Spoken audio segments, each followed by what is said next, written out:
everyone, and welcome back to Reviewing Rhythm, where we discuss rhythm in review. We are your hosts, Maddie, Hayden, Lucy, and Mia, and we are excited to have you joining us on this segment. So, as we were reading the first few chapters, what did everybody think about the initial introduction of Central High School and the characters? I think they did a nice job of explaining how Central High School was integrated, and how the students necessarily weren't racist, but some of the faculty and staff, like the principal, were. Yeah. I think that the author did a great job of being really descriptive. I felt like it was very easy for me to imagine myself in the school and the dynamic of all the students. Yeah. Along with that, something that I really liked in the first few chapters was the diaries of Vicky Dawes, because it allowed us to connect to her and kind of see ourselves in her shoes, even though we didn't experience life at that time. Yeah. Especially as teenage girls, it was really nice to be able to connect with someone from that time through her writing and the words she had to say. It sort of gave a different perspective rather than just an author writing it down about them. Yeah. Because she lived through It was it. like firsthand. Yeah, it was really authentic to the actual emotions going on at that Unedited. time. Yeah. I feel like another thing the author did pretty good was giving us like a backstory for Dwayne Dillard, because like he gave us stuff about his dad.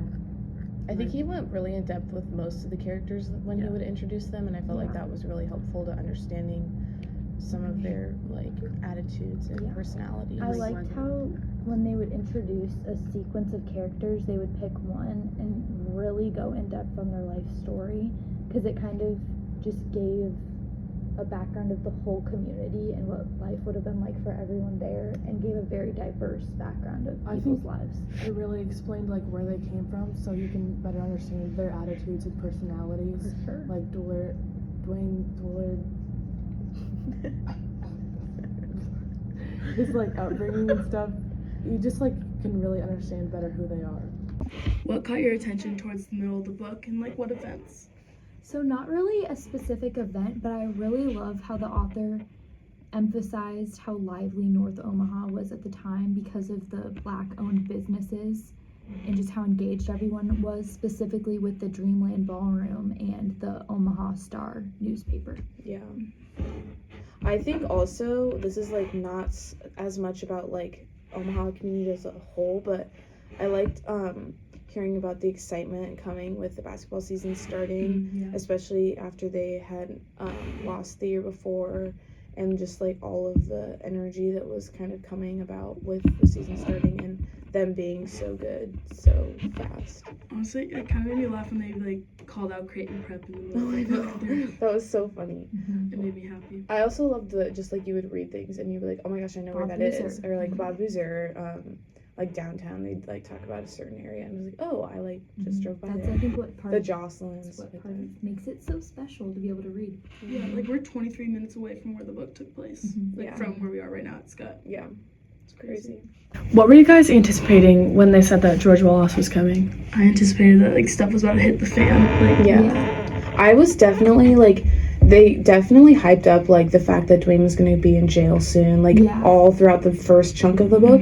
So when George Wallace came, I was like, what's about to happen? Yeah. And then when like we found out like how the his like speech went and all that stuff, I felt like it was like kind of a shock, but also you kind of knew it was coming. I agree. I had like a lot of anticipation leading up to it, because when we would talk about the book in class, we talked about the riots, and it was kind of the all that was leading up to that.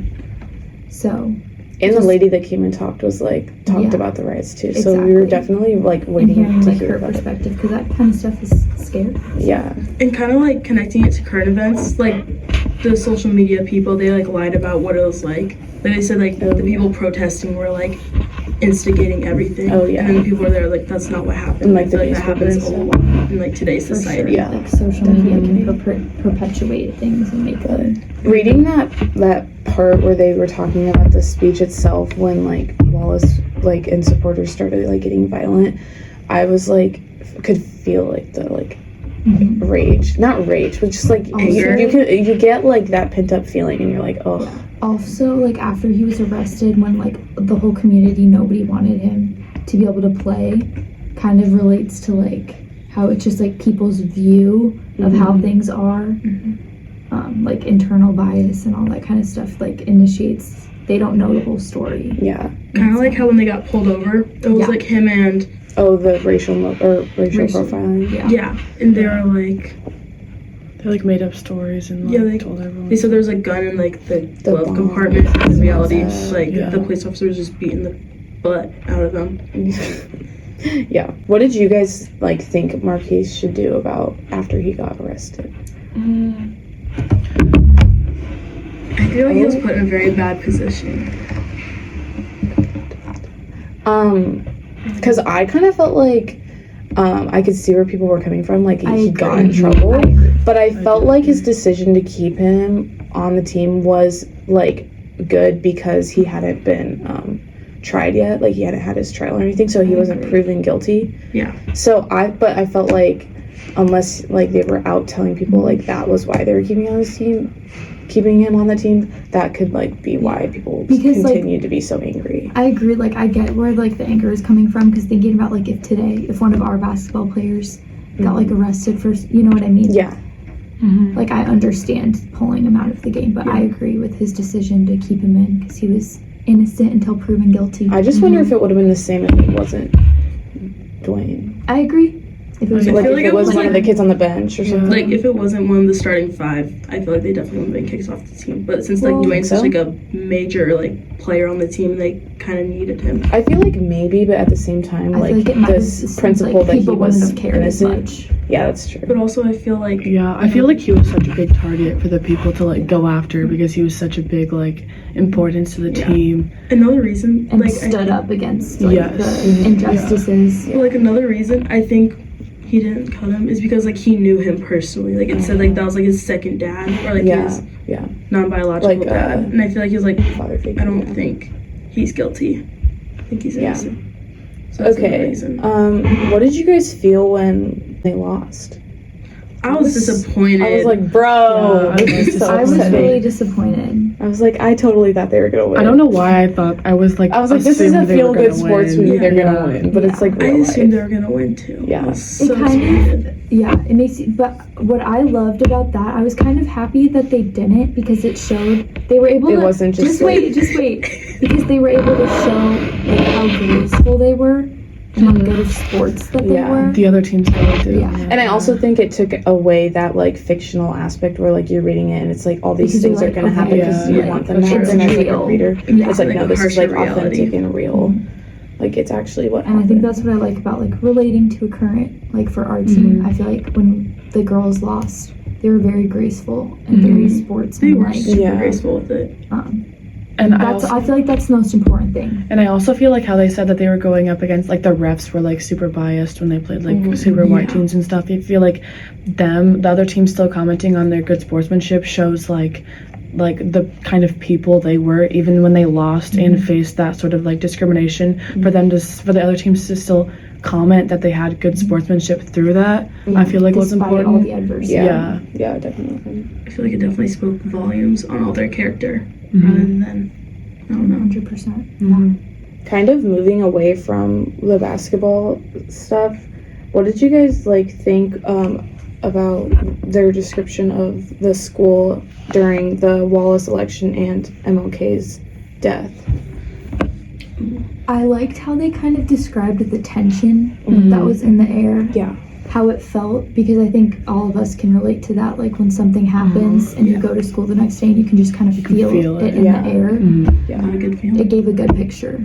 I agree. I feel like you could almost like you said, like you know what they're feeling. Yeah. I mean, you don't like know obviously, but I was glad that they included that too, because sometimes I feel like people would be like, no, everything was like perfect and it was like a perfect school and everyone was happy.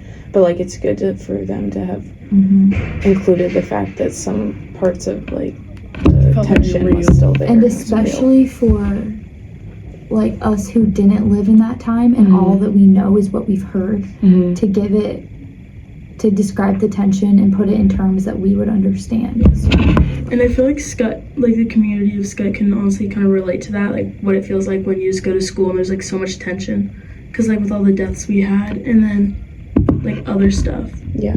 like not nearly as severe as that, but like losing state and stuff, Yeah. or just like bad things going on. Relating it more to like today, what do you guys think has like changed or stayed the same with like relationships of like teens, especially with like the emphasis in the book of interracial relationships? I just think like them giving so much detail about that. Like they talked about like multiple different couples who would like have to break up or like face tension, like because of like, you know, being interracial or whatever.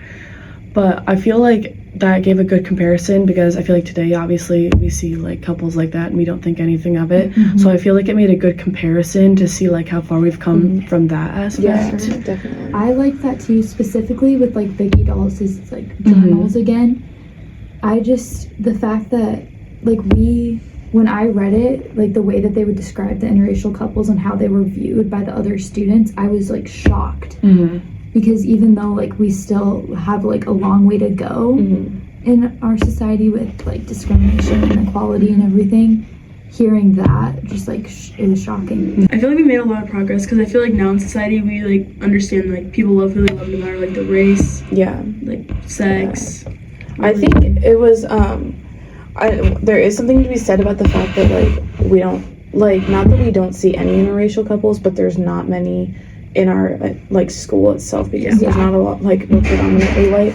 So I actually would be interested to like hear from kids that go to like more diverse schools. Yeah. But 'Cause I I guess, still would assume that it's much better than it was. It was, for sure. Now time for our final rhythm rating system. For this part, we will be rating the book in 4 separate categories. We will be rating it for overall, historical value, relevance and purpose, and personal enjoyment. All right, let's get to it. So I said for my overall rating, I gave it a rhythm rating of 8 out of 10. I gave it a rhythm rating of 9 out of 10 for historical value, 10 out of 10 for relevance and purpose, and 6 out of 10 for personal enjoyment. And I did the same. And I also did the same. I did not. For overall, I gave it a 6 out of 10. For historical value, I gave it an 8 out of 10. For relevance and purpose, I gave it a 9 out of 10. And then for personal enjoyment, I gave it a 5 out of 10. And that is our rhythm ratings. Thanks for tuning in on this episode of Reviewing Rhythm, and we'll catch you next time when we put rhythm in review.